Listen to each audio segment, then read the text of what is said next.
All right, Matt, thank you so much for making the time. Where No are you problem. sitting right now?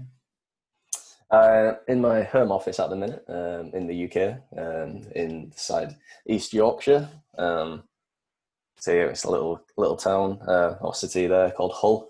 But yeah, I'm working from home. I'm going into the office this afternoon, but it's still all the whole lockdown situation is still yeah, a bit touchy. So Yeah, yeah, but a bit of change of scenery this afternoon, so heading into the office. But yeah. awesome. And where's the office for you? Is it a co-working space? What's the office like? Yeah, so it's quite an interesting place. I think it was built in like 2015. It's called C4DI, which stands for the Centre for Digital Innovation. And Hull is a bit of a weird place. It's kind of um, at the end of the main motorway, or like the freeway, I guess you'd call it. So it's like a bit of a dead end kind of town city, but it's had a lot of funding into it recently, and it had the City of Culture years, which is something that the UK does and gives a status to a city, and that's had a lot of kind of regeneration and some funding for that was for this the C40I building, and basically it's become like a tech hub for the city itself. So you've got like a or the bottom floor, like the ground floor, is all co-working and a community area. And then floors 1 to 3 above that are kind of offices for a bit larger companies, but all still kind of tech or design or marketing related. Yeah. Awesome. So I'd love to hear for the audience just like a little background on yourself and Maddox and what you do. Yeah, so I started, went to college, did a what's classed as a BTEC qualification here in games development initially, and it was during that time that there was a module in the kind of college curriculum that was called a GDD, and it was a game design document, which was all the marketing material and all the design. So you design like the cover for like an Xbox game, for example. You'd do the social media graphics. You'd do like maybe a video advertising it, and it's like within that I kind of really found that I like kind of the design element of stuff. So this was maybe 2013, 14, something like that. And yeah, from there, went on to do a degree at the university for design as well. So I've got an honours degree in contemporary media design and production, which kind of covered everything really. It was graphic design, print design, digital design, web design, videography, editing, photography. So it was quite an all encapsulating degree course. So it kind of gave me a good idea of like all the knowledge for all the sectors and all the disciplines within design. And then, yeah, from there, I graduated and then got a job at a local design agency. Worked there for about a year and a half or so, mainly print work like brochures, a lot of kind of tender documents and things like that as well. And bit of website design, not so much there. And then, yeah, there for about a year and a half, moved on to another agency, was there for about a year. They worked with the kind of largest internet provider within the city. And they'd just rebranded, so I was working with like a really nice kind of cool, kind of clean style. But kind of didn't get on with the kind of people there, and actually got fired by the director. She didn't kind of get on with me too well, and so it was a day before I was going on holiday or vacation. So she took me downstairs, sat down, and then I was like, "Oh, I'm gonna have to let you go after you come back." When you come back from holiday, so I was like, going on holiday for a week and then come back and I wouldn't have a job. So I was like, great. So yeah, kind of was like, so it was on my mind obviously when we was on holiday and came back, and I was like, all right, well, like Hull, given the way that kind of the city is kind of situated and things, there's not that many kind of design jobs at the time. So I was like, oh, I'll do, because the agency that I was at was in the C40I building as well. They was just on the higher floor, so I knew a few people in the building already. So just sent a couple of emails out, just saying, looking for a bit of freelance work to a couple of the other agencies in there. Got a bit of freelance work from them. So I did this while I was waiting for a job to pop up on like some job sites and stuff like that. And then it just ended up going really well. And I was like, oh, I'm kind of making the same amount as I was in a full-time job, and I'm only doing it here, there. And so yeah, did that, and it just kind of took off from there, and just ended up, I kind of fell into it, I guess. But kind of then when I kind of was thinking, it's actually going well, put more effort into it, and actually set up like proper business bank accounts and got all like terms, conditions, and documentation and stuff. And I was like, all right, but it's going well. Let's kind of go for it. And 4 years later, kind of where I am now. Yeah. There, note to self: whenever you take a vacation, get fired, and that's like the surefire way to get into freelancing. What did that first project look like? Like how did it come about, and what was the project? Yeah, so I was kind of just like frantically looking, because I was actually on I think it's called garden leave. So because I got fired, the agency that fired me still paid me like a month in advance, just to see me over that time, I guess. So within that time, I was just kind of contacting people, other agencies that I knew within the building itself. Because one of them that was just a bit down the corridor, it was advertising for a junior designer position, like maybe a couple of months beforehand. And I noticed that it had gone off like all the job recruitment sites and things like that. So just dropped them an email. I was like, I've noticed this has gone, but you're still looking for, a bit of extra capacity in your design studio. And they got me in for like 2 days. I think it was like 2 days a week for about a month. So I kind of had like a good amount of work there, from coming from like, oh my God, I've got no work, I'm not in a job or anything. And then I've gone into kind of get a couple of days there. So that lasted for about a month. That was just working on whatever their client stuff was. There was a bit of stuff for AIDEX, which was they help third world countries, a kind of charity. And then also the biggest food festival. That was one of their clients. Are doing like a lot of exhibition and POS kind of design, a lot of print stuff still. And then after that, kind of again dried up a little. Got a couple of like hour or two jobs here and there. But then the biggest thing as a kind of like a main project was when Hull got appointed as the City of Culture year. So basically they get an accreditation for the year and a status, like so the UK gives a city this City of Culture. So it was Hull's turn in 2017. They won that, which meant there was at least one event every single day for a year. And so they had the City of Culture team, kind of a whole marketing team, that are putting on all these events, which ranged from arts and culture to comedy festivals to music events. It was really quite diverse. So this was about 5 months in. So I started in August of 2016, and then I got awarded a contract for like a year's worth of work from them in January. So it was only about 5 months after I started. And that was a year's long contract pretty much. And so not a particular value assigned to it. It was just like you're a preferred supplier, and then every other day pretty much they was asking me to quote on jobs, and then I'd keep winning them. And so my first year went really well, and I think from what I was earning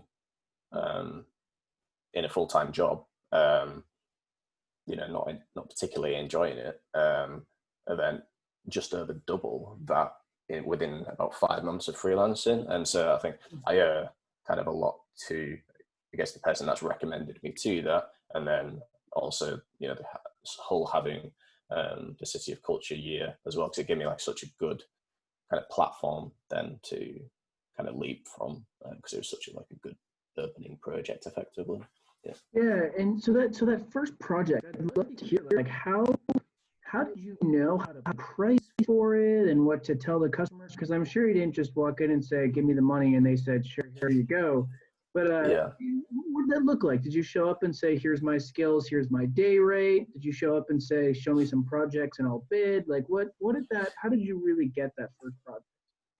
Yeah, so that one, I guess there's two different ones. I mean, the City of Culture thing is maybe a bit of a kind of a red herring. Like, I guess there's two different parts. So I think when I first started and thought I was going to, make this a proper go of it, I set myself a bit of a little goal.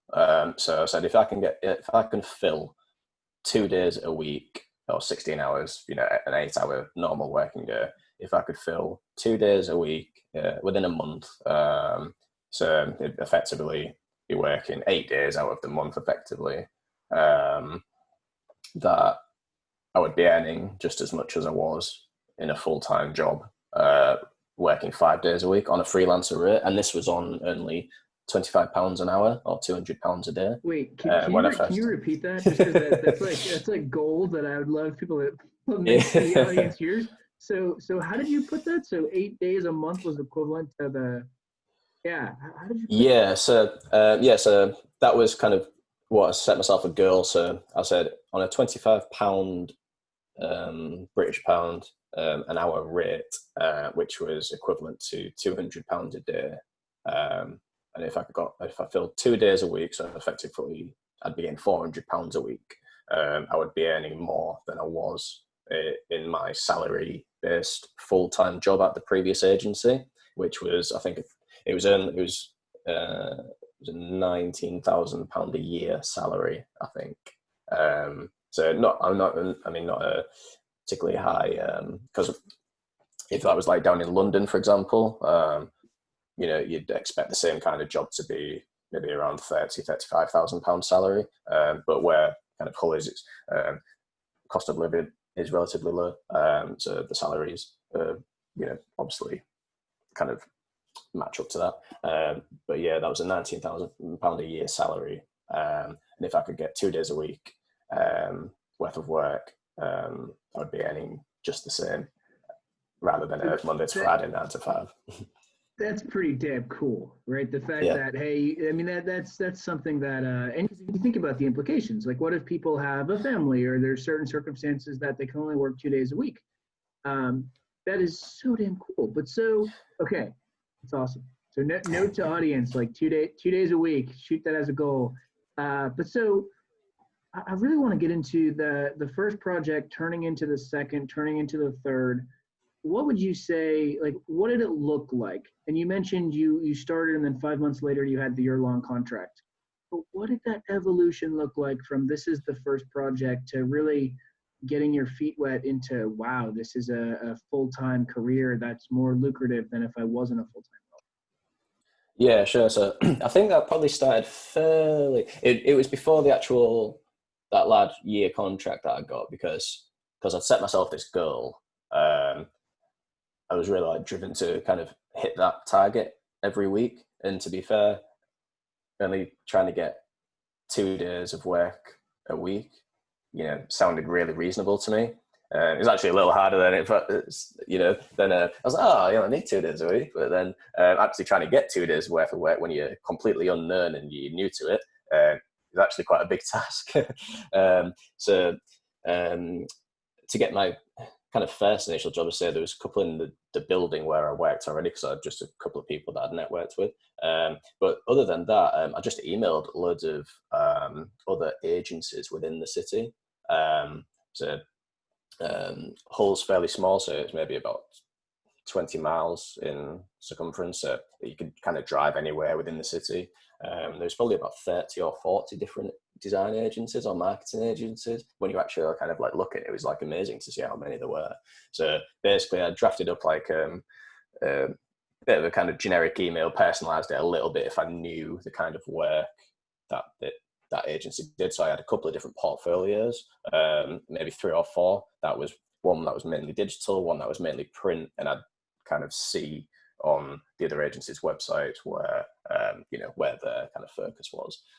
So slight personalization of the email, but not massively. And then just emailed about these 30 or 40 agencies looking for this, oh, I just need to fill this 2 days a week this week, then I'll worry about it next week, and then managed to get another similar one to that first agency of they hired me for 2 days a week, a little bit less than what I wanted to charge. But I was like, they're taking me on for what my goal was already. And I've, fulfilled that in maybe 2 or 3 months after I started, maybe. But that was just basically, emailing loads of people. A lot of, obviously, not many people replying or said, oh, thank you for this, your work looks good, but we don't need anybody right now. And then, so it was probably a very low conversion rate, but I only needed the one. So that was at a web design agency. That was venturing a bit more into print work, which they didn't have much experience of. And I had kind of bags of print experience from the agencies where I worked at previously, so I kind of filled that hole for them. I did 2 days a week, which again was that goal that I set out for myself, so I'd already achieved that. And that lasted for maybe 2 or 3 months, and then still carried on emailing people, trying to get new work. And then by this point, I'd started paying for the membership within the C4DI building to have my own membership for the ground floor, the co-working area. And even just sat in there, I was just sitting next to somebody.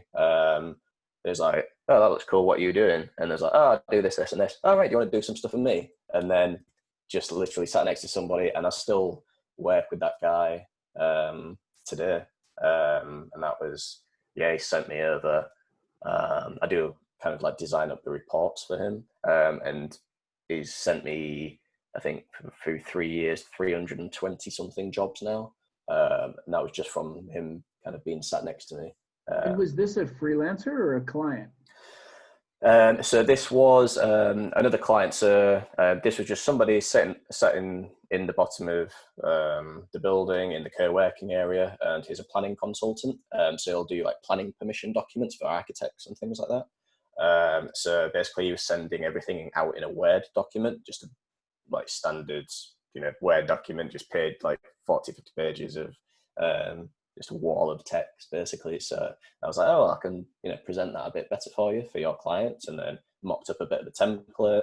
And then, now he just sends me an email. So I've got a new job for you, like every other day, pretty much, even now. And just, not the most creative job, but, for what he needs and for what his clients see, especially in that sector, they don't get anything like that, like a nice presented document and, something like nicely designed. So I think it's added a lot of value, and obviously that's been seen by his clients, and obviously why we've got a good, great working relationship even to this day. So that was one of those cliche things of right place, right time kind of thing. But well, so here's where yes, there's always right place at the right time, right? And the importance of the network, both clients and other freelancers, is so huge.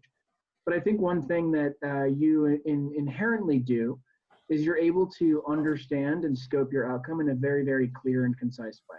And I think it's one of the most underrated skills being a freelancer is the simple, when someone asks, how can you help, being able to say, you're going to pay me this, or if you pay me this, and this, I can do X, A, B, C, D, F, whatever it is. And in talking with you, right, like it's very clear about when we'll say, hey, can you do this? It's not I'll think about it, and saying yes to everything.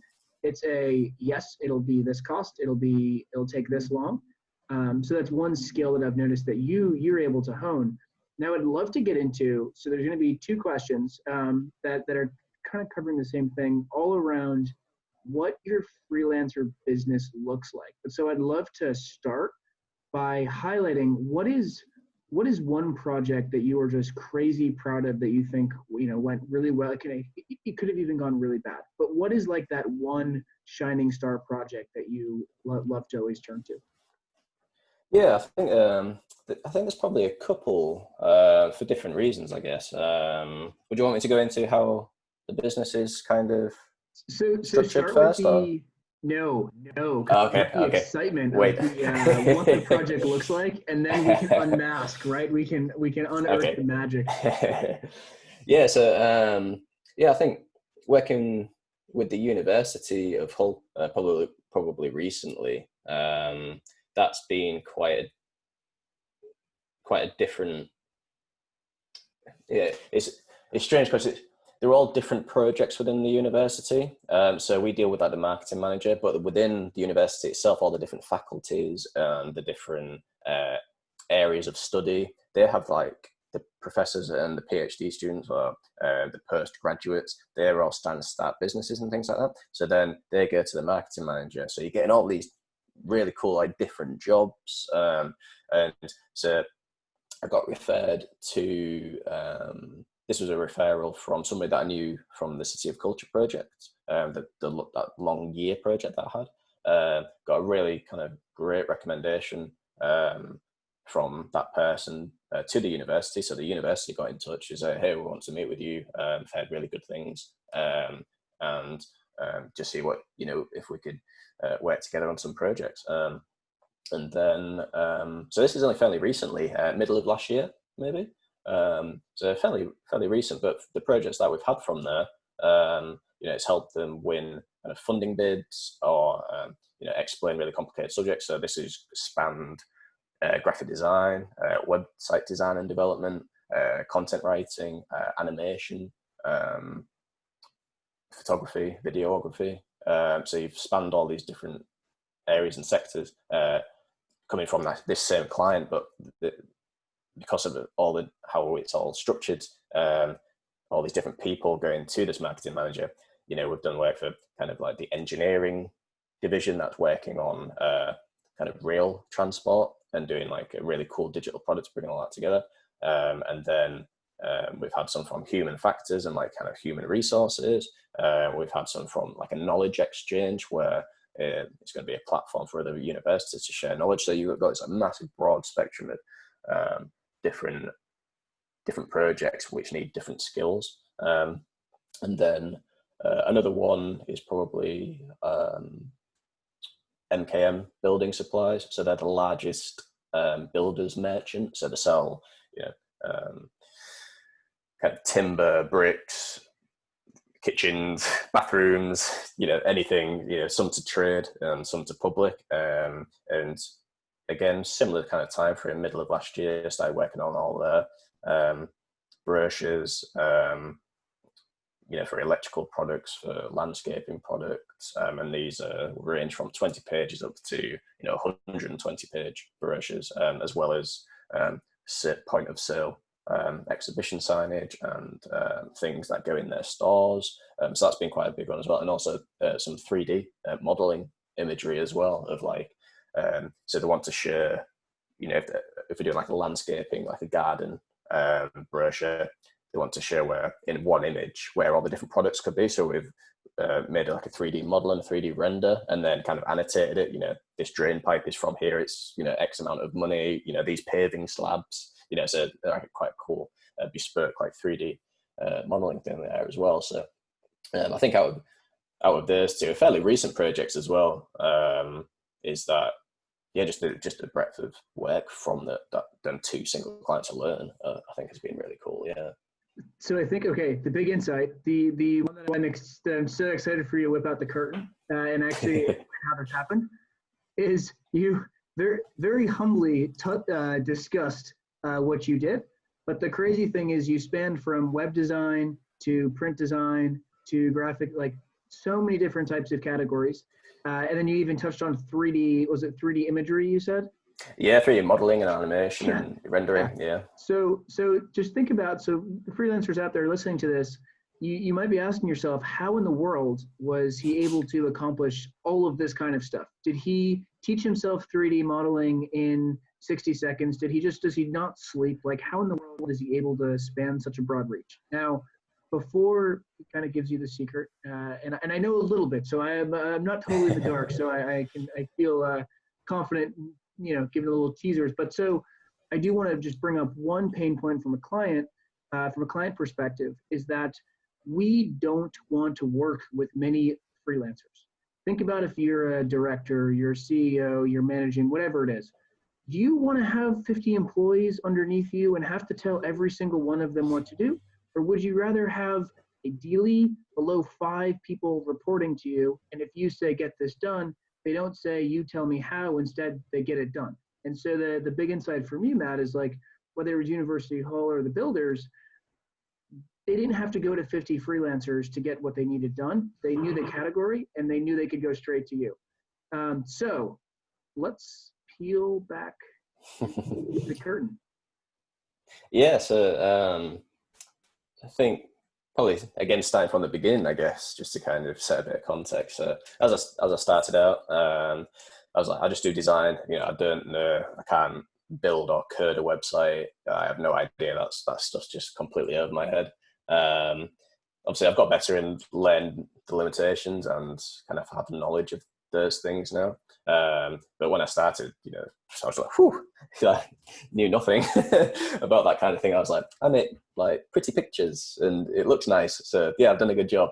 And that was kind of like my outset. So I was pretty much a junior designer when I was working in the agencies as a job before kind of a lot more business sense, I guess, as you kind of become a freelancer and or start working for yourself. You understand that you can't just make a pretty picture. You have to provide results, and it has to have substance behind it. But yeah, so kind of going from there, again, kind of always had that goal of the 2 days a week in the back of my mind. So when I was a little quiet, there was like, I've got a client. He's like, oh, do you do websites as well? I've maybe done their logo, a bit of branding work, and he's like, oh, you've done this. Can you do our website as well? So I was like, yeah, that sounds good. Yeah.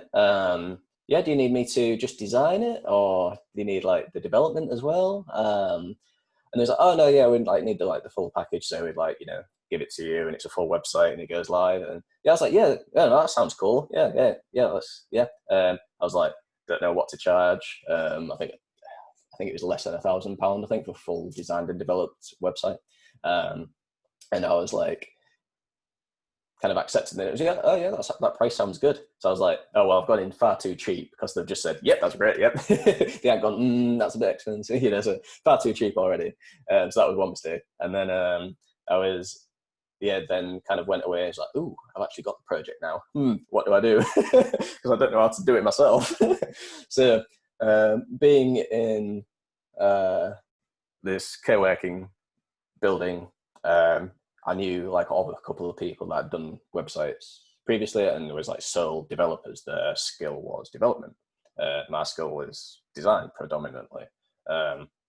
And so I was like, hi, Mark, do you want to take on this web project? And this is a guy that I'd recently started out with. And I was like, yeah, the budget's probably, I was just like, I'll go 50-50 with anybody at this point. So I was like, oh, the budget's like £500. The project's £1,000 in total. So I was like, yeah, I'll just give you £500. Yeah, if you could do it. I've seen a bit of his work, but I never worked with him before. And I was like, yeah, it just needs to do this and this and this. So I'll provide you all the Photoshop documents. So I was using Photoshop at the time for doing the actual web design.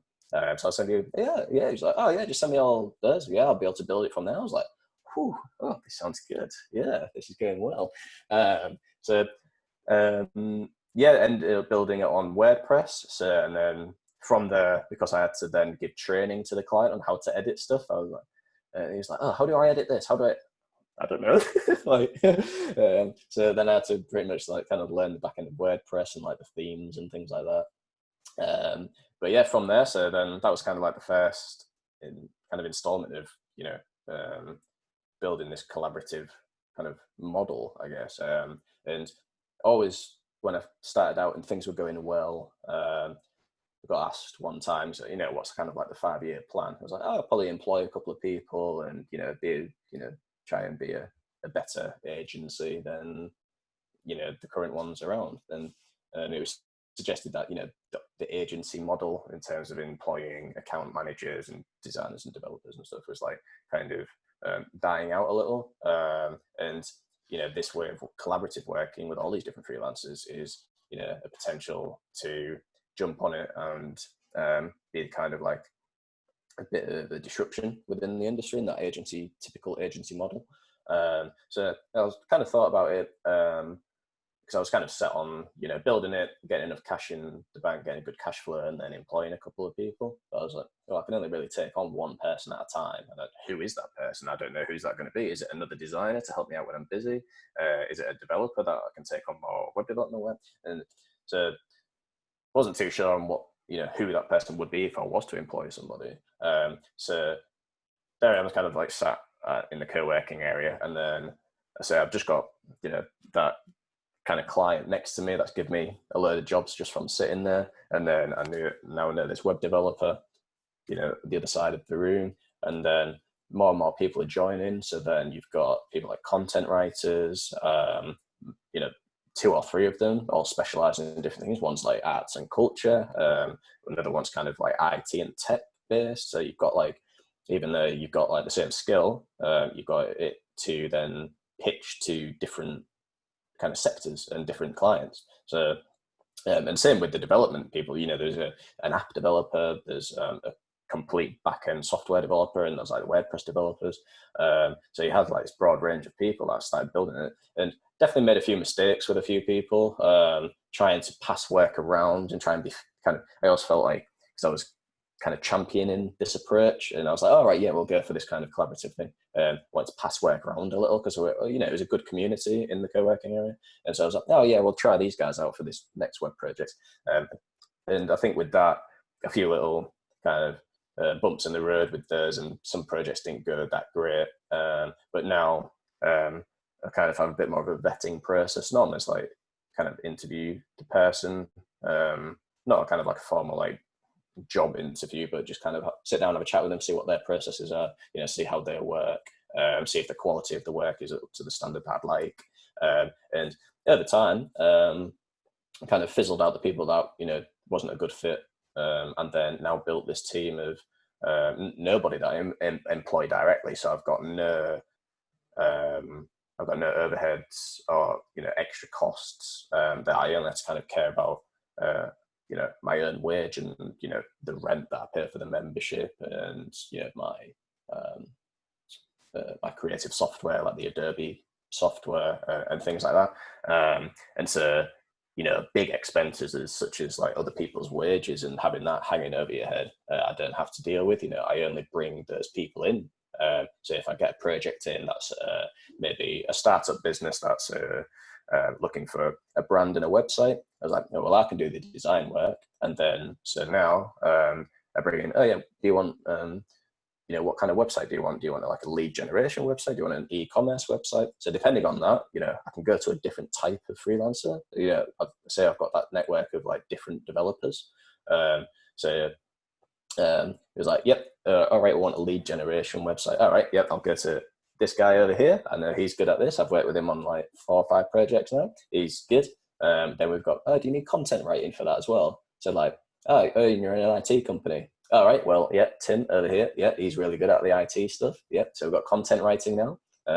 And so we built this really good team, bespoke and tailor it to that client and that project. And so the client is only paying the project cost for the people and the resources that are actually spent on their project. It's not like going to a typical agency or traditional agency where they're employing 30, 40 people and, the client's paying for all their wages pretty much, but you're only getting 2 or 3 people working on your project. So with this model, the content writer might not be needed until maybe I've finished all the design, for example. So then when I finish the design, that could be a month into the project, potentially, then we'll bring the content writer in. All right, yeah, it's your turn. Yeah. And then we can stage the payments as well for the client as well. So like, you haven't had the content writing yet. So, we're now bringing the content writer in, and now you can pay the content writing kind of chunk of the project fee. and so it's very flexible in terms of payment as well. But so the value is, for me, the value is good because I can just bring these people in when I need them, and I've got built quite a good talent pool now that, and I've passed a lot of work around to them, so they kind of not prioritize me over their own clients, but Matt sent me quite a bit of work, and we work all really well, and it kind of feel like almost like good friends, to be fair, now, and so we can have like a discussion on when everybody can fit the work in, and then so the value to me is I can add all these strings to my bow effectively, which I don't have the skills for, and so that allows me to go for larger projects or completely different work, which I wouldn't be able to do on my own. Like when I first started out, I'd just get design jobs where I make something look nice. That was like the typical jobs when I started. But now it's like I get jobs where, clients need to see a return on investment. What does that look like and how do we do that? And that's either, through really developing a brand and a visual identity, to what does that look like in a website sense and digital marketing sense, and then bring these people on, for if I don't have that project for them people, I don't need to pay their wages and I don't need to pay for them, so it's a really kind of fluid and flexible model, and the value to the client is that you get in, even though the cost, the actual physical cost won't be any cheaper necessarily. If you go to a traditional agency employing 40 or 50 people and come to us, the project may still be £50,000 each one, but the value that they're getting, and the time that they're getting for that £50,000 is that we're only bringing people in to work on your project. You aren't paying £50,000 and then really effectively only getting £20,000 worth of work because there's only 2 people working on it, and you're paying for everybody else's overheads. So although the price might not be cheap, but the actual value that they're getting is better. And I feel that most people that I've worked within our kind of talent pool have had agency experience, or they've had client side experience already before going freelance. They haven't just kind of come out of uni and gone freelance. Not really found that it kind of works like that unless somebody's like really driven. But so you get in a kind of a mid-weight to senior level skill every time. It's not kind of passed down to a junior. So I appreciate everybody needs to start somewhere, and agencies do serve a purpose there. But I think the way things are kind of moving is that we're a lot more you will have a lot more self-employed people and freelancers, and so it's got value everywhere, really. So the thing I love that you called out is you're getting the mid to high experience people. You're not getting the junior level. And if you look at the business model of like consulting, managed services, professional services, you name it, it's the classic triangle in terms of the people at the top make a bunch of money, the people in the middle make above average money, and then the people at the bottom actually do the work but don't make that good of money. But so it's interesting that you bring that up. There's 2 things that I'd like to just add from a data perspective. So from the client side, when you mentioned the value, the 3 main values of freelancing are hyper relevant quality, meaning you have someone that you couldn't employ on the books or a consulting company couldn't employ on the books. There's also the speed. So if you go through a traditional agency, it might take around 30 days to get someone in the seat. If you go through freelance models, it could take 2 minutes, it could take 2 days. And for me, I've had it done in 30 minutes. So the speed is insane. But then the third thing is the cost efficiency, meaning like you talked about, when you're not hiring a bunch of generalists, that cost, although it might be higher in some cases, is the actual cost you need. So 6 months down the line, you're not going to go spend again because you should have gotten someone else in the seat in the first place. And you don't need all 3. So you can just say we need speed. Freelance is the fit. We need hyper relevant quality. Freelance can fit. And the second data point, which is hyper relevant to COVID right now, is that companies companies are relying on the cost, but they're expecting more of an agency experience. And so the people that are now buying freelancers, if you want to put it that way, are expecting the same level of service. And what that means is they need you to say yes to everything, because that is where an agency can exceed, is they say yes to everything because they have the pyramid. And so that's just one, there are two pieces of data that's very supporting of what you're talking about and why I love it so much. And I think a very common sense thing that I commonly think about is leadership. Like, what is leadership? Usually leadership is having swarms of armies behind you that are able to execute the vision and mission that you are able to, drive people towards. And when you think about the freelance economy, what you are able to do is you are able to enable leadership. And so when a company brings you in, it's not the traditional freelancer or temp thing where they say, hey, can you do this one little thing? They're bringing you in because they need a leader. And just like you mentioned, they need the ROI. And so you don't give something worth an ROI to someone that's just going to do a little gig or a little transaction to be out the building. You need someone who's going to come in and be a massive leader and drive serious business value, which is what I love so much about your story. Okay, you ready for 3 lightning round questions? Go for it. Okay. Favorite tool? Oh, that's a tricky one. You can say a bunch because I know you have a bunch. Yeah, I'd probably say the Adobe suite, like InDesign, Illustrator, Photoshop, XD. Yeah, I think I've done those ever since kind of college. Just from, I think, Adobe CS3 now to Adobe CC. Being a good, I won't be able to. I pay, I think, £43 a month, I think, and it enables me to earn obviously a lot more than that and kind of do my my profession basically. So yeah, I couldn't do it without kind of like the Adobe tools. Yeah. So, all right, question 2. Favorite book? Ooh, book. I've actually only really read one proper book. I don't read a lot. You're not the first to have said that on the show. in terms of a novel, yeah, so like a fictional book, it was Public Enemy #2 by Anthony Horowitz. When I was maybe like 12. This is how you know. We told you the 3 rules to the show, right? Is there's thought leaders, and there's a lot less books. Yeah. We don't have time. Okay, last question. Favorite animal? Oh, it'd have to be probably dog. Yeah. That fits you quite well. Perfect. Yeah. Thank you so much for coming on the show. No problem. Yeah, thank you for having me. Thank you.